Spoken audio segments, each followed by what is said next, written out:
أعوذ بالله من الشيطان الرجيم بسم الله الرحمن الرحيم إنا أوحينا إليك كما أوحينا إلى نوح والنبيين من بعده وأوحينا إلى إبراهيم وإسماعيل وإسحاق ويعقوب والأسباط وعيسى وأيوب ويونس وهارون وسليمان وآتينا داود زبورا. 162 نمبر آیت کریمہ تک بات پوری کر لیے تھے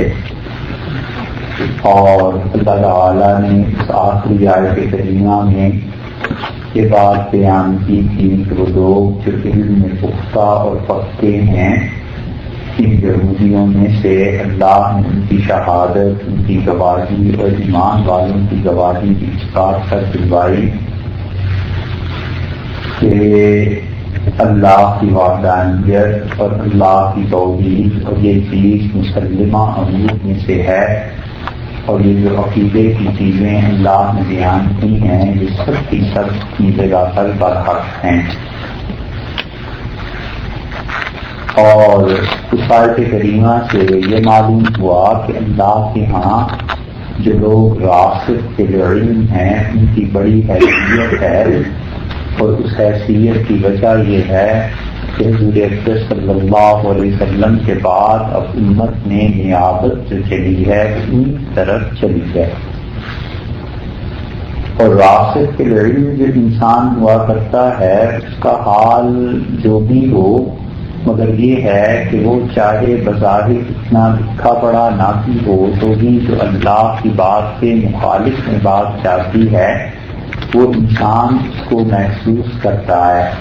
اور اللہ قدرتی طور پر حفاظت بھی کرتا ہے بوجہ اس کے تقویٰ کے کہ وہ اتنا متقی ہوتا ہے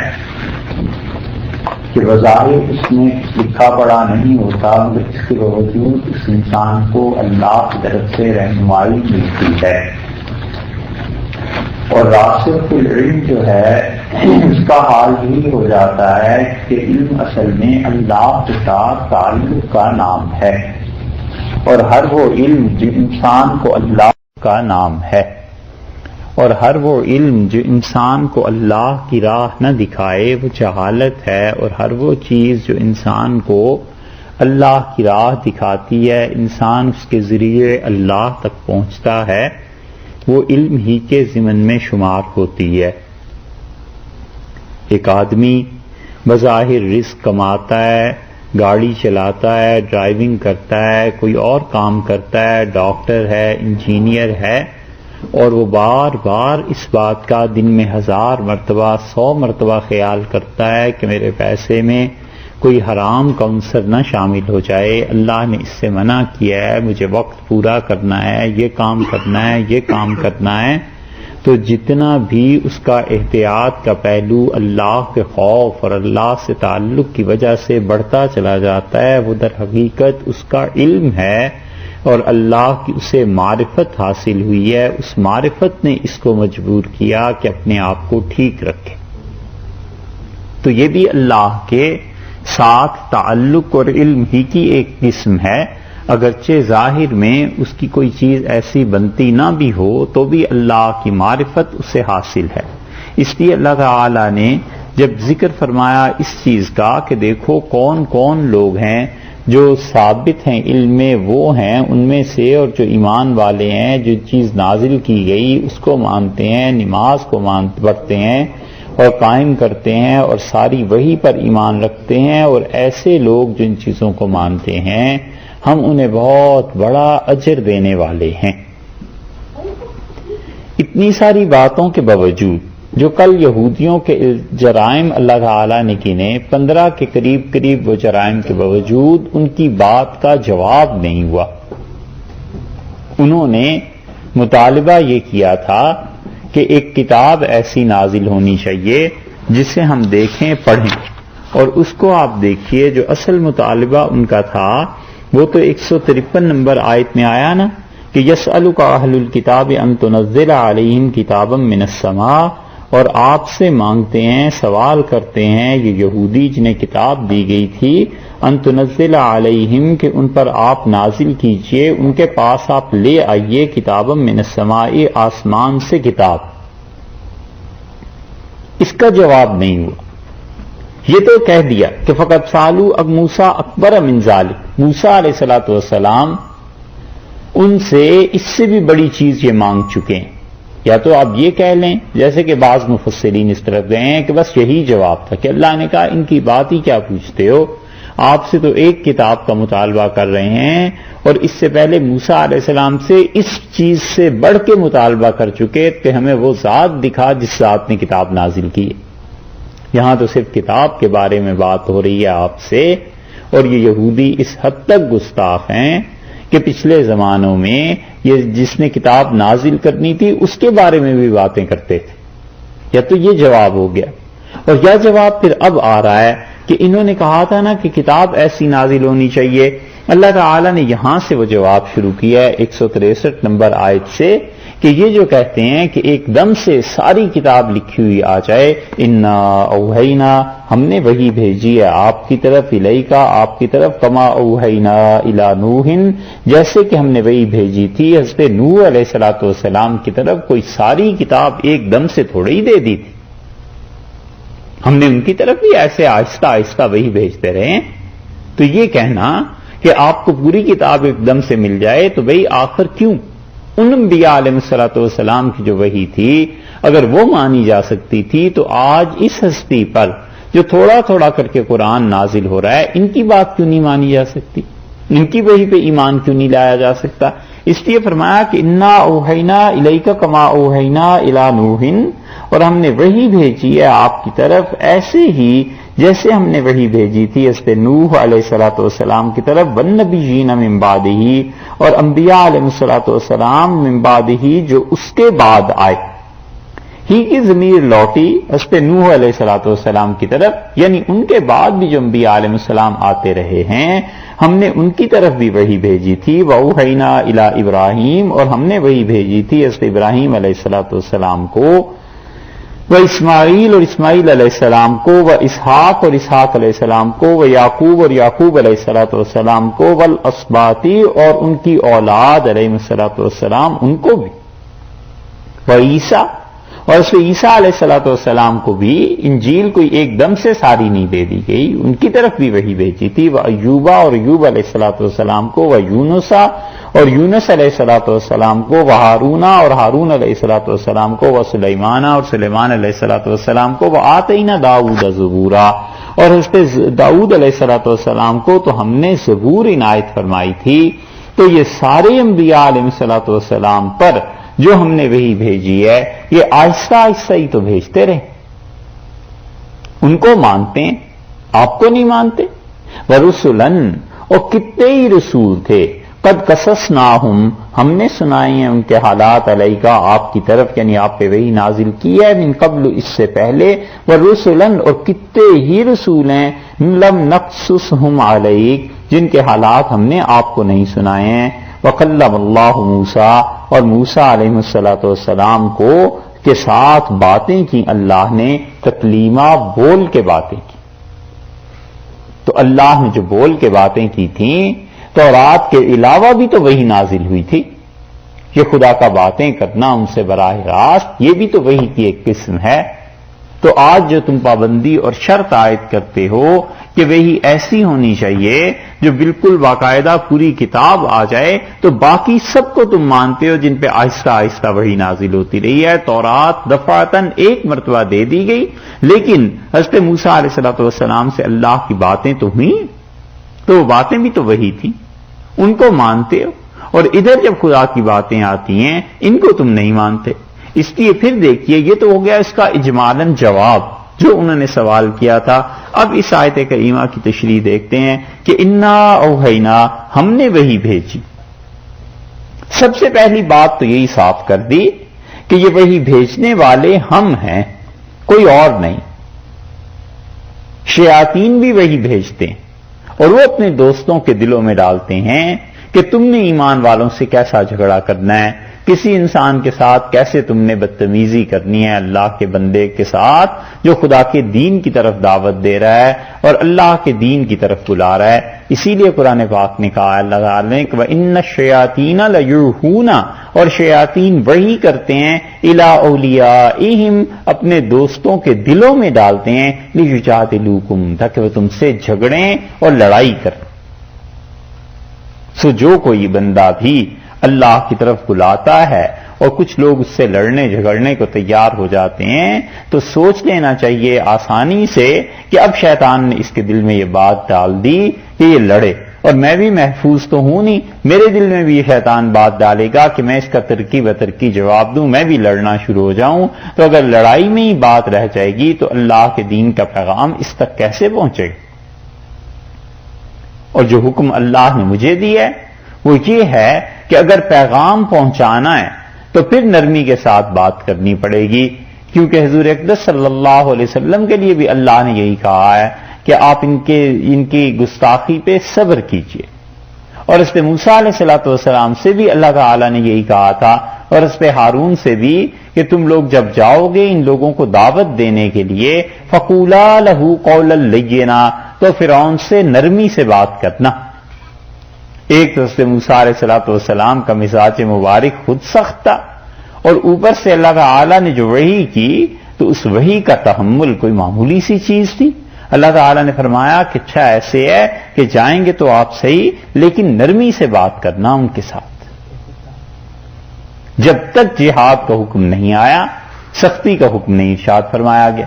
تو اس لیے پہلی بات تو یہ کہہ دی کہ انا اوحینا، ہم نے وحی کی ہے۔ امام بخاری رحمۃ اللہ علیہ نے اپنی صحیح بخاری کو اسی آیت کریمہ سے شروع کیا ہے، گویا انہوں نے ایک طرح کا اس میں خطبہ یا جو بھی کہیے وہ لکھا ہے، کیونکہ وہ وحی کا اشارہ کرنا چاہتے ہیں کہ وحی سے اصل میں دین آتا ہے، اور تو اللہ تعالیٰ نے یہاں بھی فرما دیا کہ انا اوحینا الیک، اور ہم نے آپ کی طرف وحی کی ہے کما اوحینا، جیسے کہ ہم نے وحی کی تھی الی نوح، حضرت نوح علیہ السلام کی طرف۔ وہی تو اس پہ آدم علیہ السلام پر بھی آئی ہے، لیکن کوئی ثبوت ایسا نہیں ہے کہ انہیں شرک کا مقابلہ کرنا پڑا ہو، اور نہ کوئی ثبوت ایسا ملتا ہے کہ ان کے ماننے والوں کو کوئی عذاب یا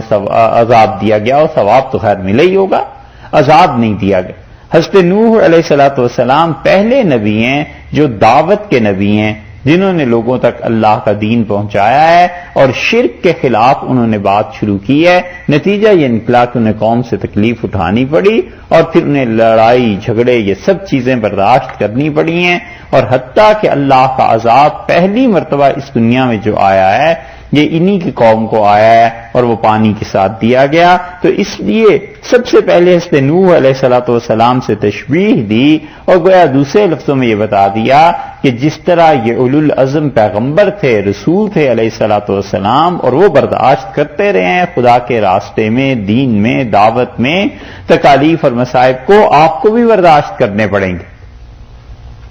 یہ کوئی اتنی آسان چیز نہیں ہے کہ وہ لوگ جو سینکڑوں سال سے شرک پہ قائم چلے آ رہے ہیں ایک دم سے اپنے عقیدے کو چھوڑ دیں۔ والنبیین من بعدہ، اور ان کے بعد بھی جو انبیاء علیہ السلام آئے ہیں خدا نے ان کی طرف بھی وحی کی، اور وحی کے ذریعے قوموں کو بتایا کہ اصل راہ اللہ کی طرف آنے کی یہ ہے۔ وحی کے مقابلے میں جو چیز آ جاتی ہے بعض اوقات وہ ہے عقل، اور عقل کا راستہ ہمیشہ اللہ کی طرف نہیں لے کے جاتا، ایک خاص حد تک بات ہوتی ہے اور اس کے بعد عقل کام نہیں کرتی۔ یہ جتنی چیزیں محسوسات کی ہیں، مادیت کی ہیں، عقل ان کے بارے میں فیصلہ کرتی ہے، اور یہ بھی ضروری نہیں کہ عقل ان کے بارے میں بھی صحیح فیصلہ کرے۔ عقل کو ایک عرصے تک کسی چیز کا پتہ نہیں چلتا، ہمیشہ دنیا میں وزن کی بات ہوتی رہی کہ یہ چیز 1 کلو ہے، کتنے کلو ہے، یہاں ناپ اس کی پیمائش کر لیں،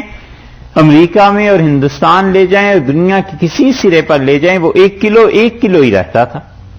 اب عقل نے کہنا شروع کیا کہ اچھا تم تو یہیں گھوم رہے ہو، اس 1 کلو کو یہاں سے اتنے میل کے فاصلے پہ اوپر کی طرف لے جاؤ تو 1 کلو جو ہے وہ 1 چھٹانک بھی نہیں رہے گا، اس کا اپنا وزن ہی ختم ہو جائے گا۔ پہلے بات ہوتی تھی کہ بس جناب دن اور رات اتنے ہوا کرتے ہیں، اب عقل کہتی ہے کہ نہیں، سورج سے جب اوپر چلے جاؤ تو پھر دیکھو دن اور رات کا کیا بنتا ہے، وہاں تو ٹائم ایبسلوٹ ہے، ٹائم کا تو پتہ ہی نہیں چلتا۔ تو عقل کے پیمانے اور معیار خود بدلتے رہتے ہیں، اور یہ ضروری بھی نہیں ہے کہ عقل جو فیصلہ آج کرتی ہے 5 سال کے بعد وہی عقل وہی فیصلہ کرے۔ تجربہ عقل پہ اثر انداز ہو جاتا ہے۔ بچہ دیکھتا ہے کہ یہ جھاڑی ہے اور اس میں پتہ نہیں بلی ہے اور کیا کیا چیزیں ہیں، اور وہ سارے گھر کو بتاتا ہے کہ میں نے بلی بالکل دیکھی تھی، اور وہی اس کا باپ ہے وہ پاؤں اس جھاڑی پہ رکھ دیتا ہے اور وہ کہتا ہے اس میں کچھ نہیں ہے، بس بات ختم ہو گئی۔ وہی جب بڑا ہو جاتا ہے بچہ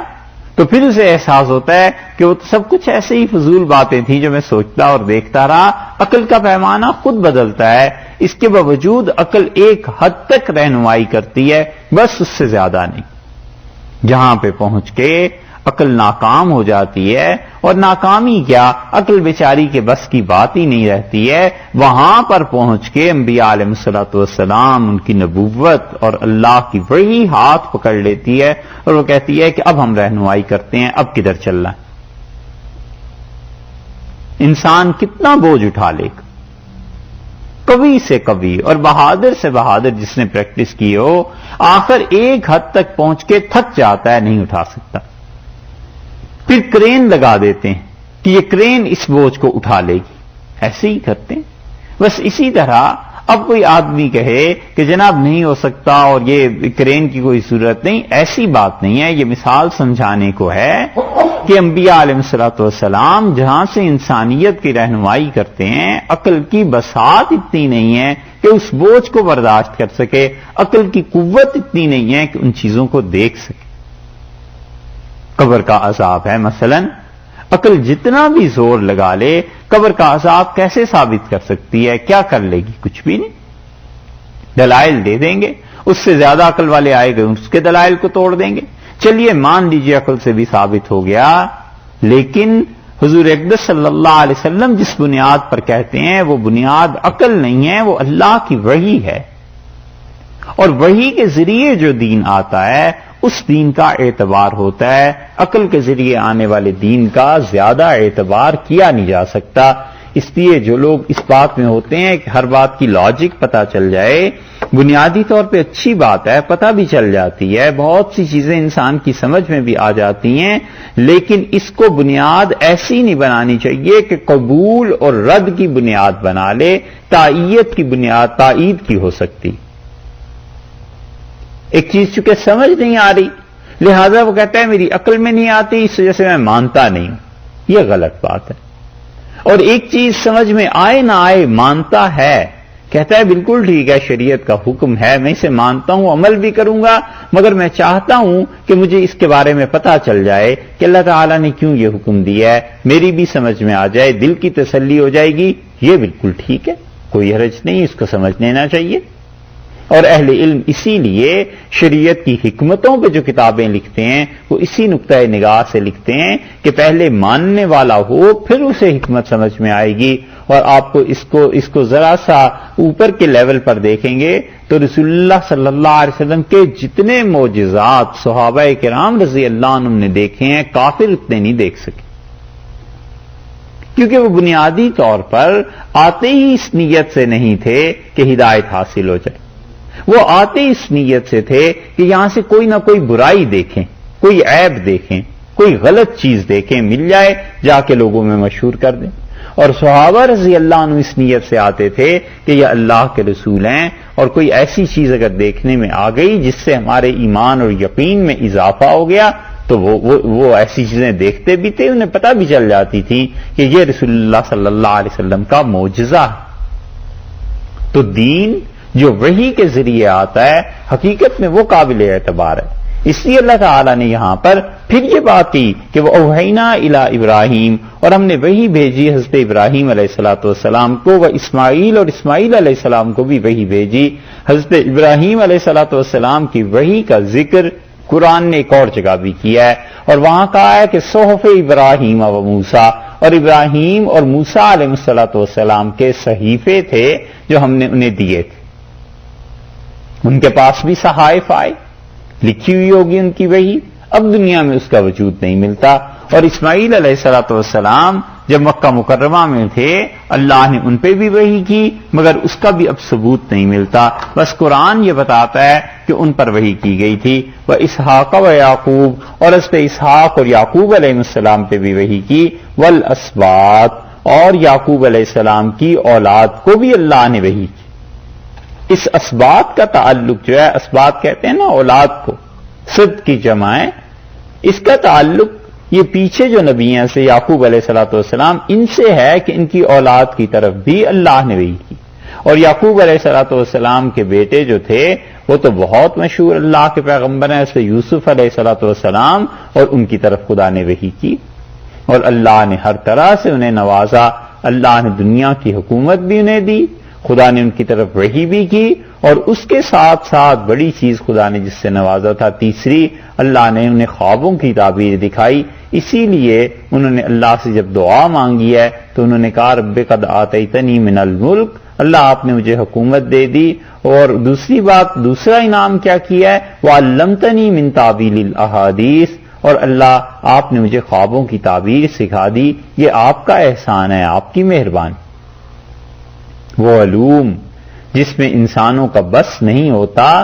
اور اللہ کی طرف سے بغیر اختیار کے دیے جاتے ہیں، یہ اللہ کا فضل ہوتا ہے، اور یہ کم و بیش ہر آدمی پہ ہوتا ہی. محسوس کرنے کی بات ہے اپنی اپنی، اور سمجھ اور علم کی بات ہے، وگرنہ کم و بیش ہر آدمی پہ یہ اللہ کا فضل کسی نہ کسی رنگ میں ہوتا ہے، کسی پہ ایک رتی کے برابر اور کسی پہ ایک پہاڑ کے برابر ہوتا ہے. ڈاکٹر کے پاس مریض آتے ہیں، آپ کسی ڈاکٹر سے پوچھیں جس نے 20 سال 30 سال پریکٹس میں گزارے ہوں، اور اس مریض میں اچانک کوئی بات اس کی سمجھ میں آ جاتی ہے، کسی اچھا یہ دوائی دے دیتے ہیں اور اسے شفا ہو جاتی. جبکہ دوسرے ڈاکٹروں سے پوچھو، وہ کہتے ہیں جی یہ دوائی تو نہیں دینی چاہیے تھی، کیسے شفا ہو گئی، ہماری تو سمجھ میں نہیں آیا. وہ الہاماً ایک بات خدا اس کے ذہن میں ڈال دیتا ہے کہ دیکھو اس کا یہ کر. ایسے ہی ہر فیلڈ میں کمپیوٹر کا کام لوگ کرتے ہیں، چلتے چلتے ایک بات دماغ میں آ جاتی ہے کہ اچھا یہ کام کر لیں، اس سے ممکن ہے اللہ تعالیٰ اس مسئلے کو، اس پریشانی کو حل کر دے، وہ اسی سے ہو جاتا ہے. تو خدا کی طرف سے رہنمائی ہوتی ہے ضرور ہر آدمی کی، مگر جب مسلمان ہوتا ہے، جب اس چیز کو محسوس کرتا ہے، غور کرتا ہے، شکر ادا کرتا ہے اللہ کا کہ اللہ آپ نے اس چیز کو حل کر دیا، میرے لیے یہ بڑا مسئلہ ہو جاتا، خوشی سے بتاتا ہے کہ دیکھو میرے تو وہم و گمان میں بھی نہیں تھا اور ایسی چیز ہو گئی. اس لیے اللہ تعالی نے حضرت یوسف علیہ السلام کی طرف ویسے بھی وحی کی، اور اسی وحی کی ایک قسم خواب تھی، خدا نے انہیں وہ بھی سکھا دی. وہ عیسیٰ، اور حضرت عیسیٰ علیہ السلام کو وحی کی، انجیل اللہ نے ان پہ نازل کی، اور اللہ تعالی نے ان سے کلام بھی فرمایا. اور جب وہ آئیں گے اب اس دنیا میں تو پھر اللہ تعالی کا کلام ان کے ساتھ ہوگا اور خدا کی تائید انہیں حاصل ہوگی. اس کی تفصیل آج ہی آگے کی آیات میں آ رہی ہے. وہ ایوب، اور حضرت ایوب علیہ السلام پر خدا نے وحی. اس نام کے کچھ صفحات اب بائبل میں ملتے ہیں، اور وہ کم سے کم اللہ نے ان پہ وحی نہیں کی. وہ صفحات آپ پڑھیے تو اس میں ان کے دوست انہیں بڑا یقین دلاتے ہیں کہ اللہ تم پر بڑا مہربان ہے، فضل کرنے والا ہے. لیکن حضرت ایوب علیہ السلام کے شکوے شکایتیں دور ہی نہیں ہوتی جیسے خدا نے علیہ باللہ بڑا ظلم کیا.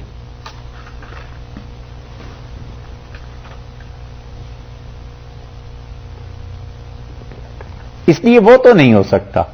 باقی اللہ نے حقیقت میں ان پہ وحی کی،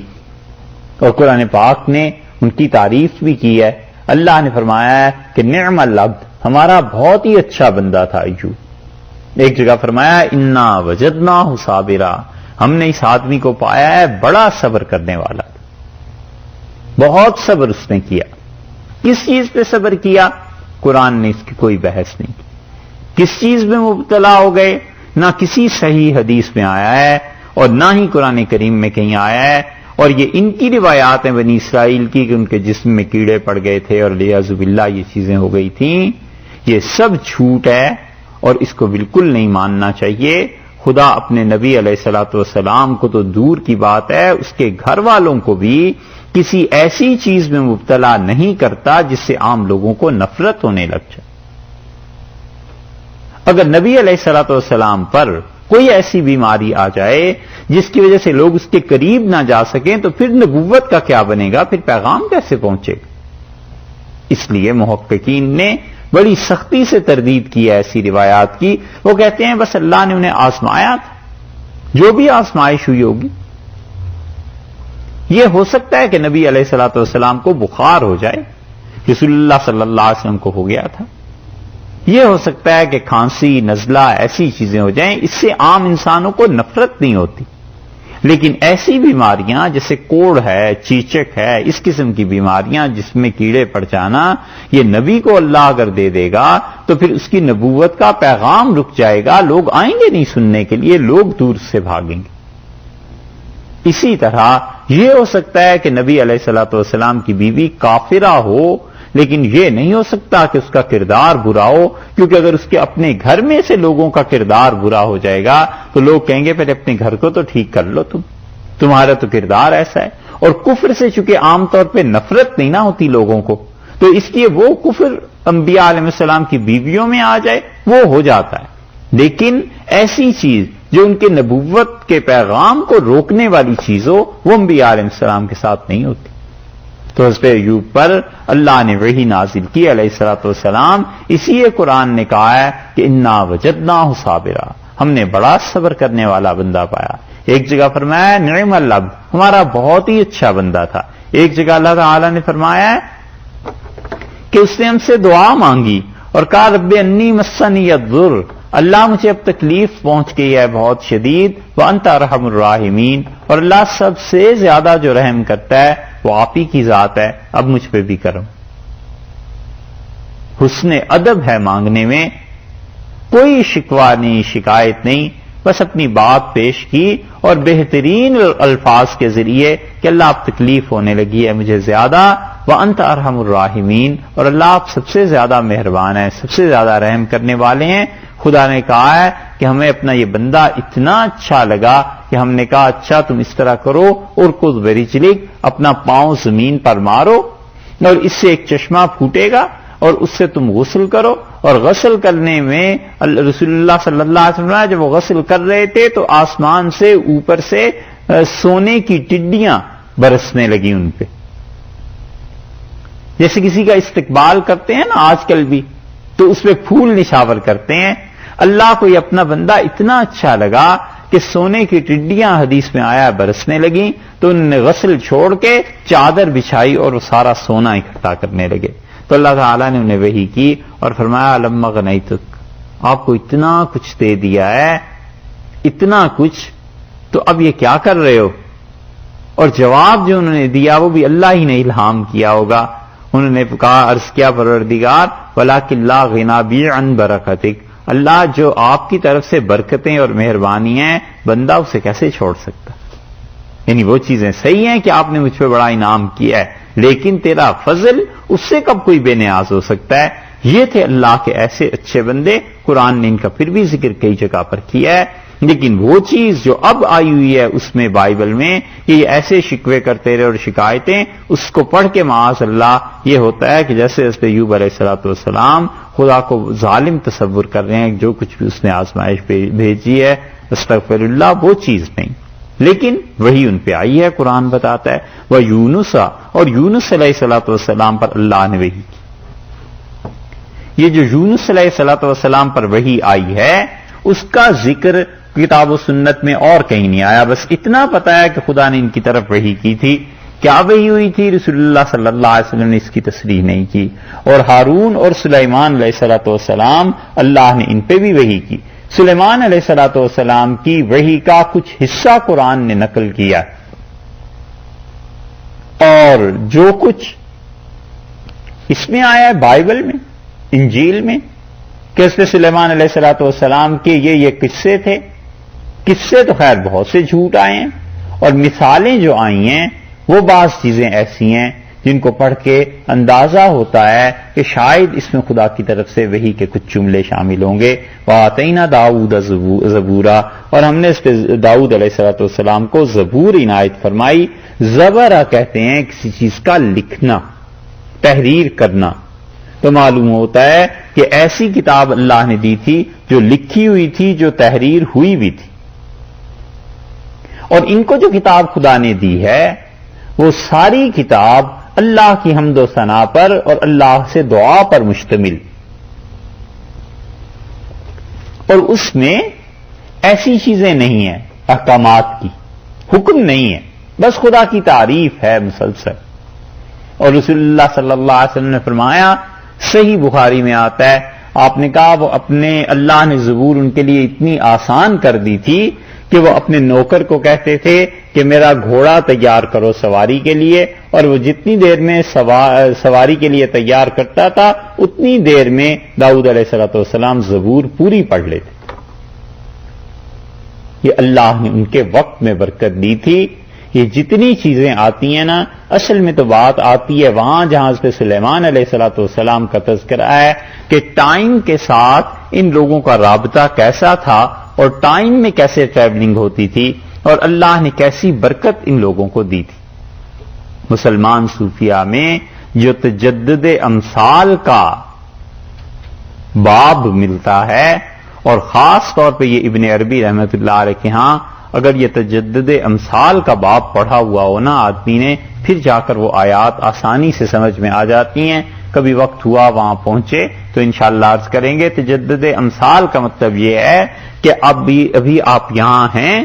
اور اس کے سیکنڈ کے سے بھی کم حصہ کوئی کر لیں اگر آپ کر سکتے ہوں، اور اسی آن اسی لمحے میں آپ یہاں کی بجائے ہندوستان بیٹھے ہوئے،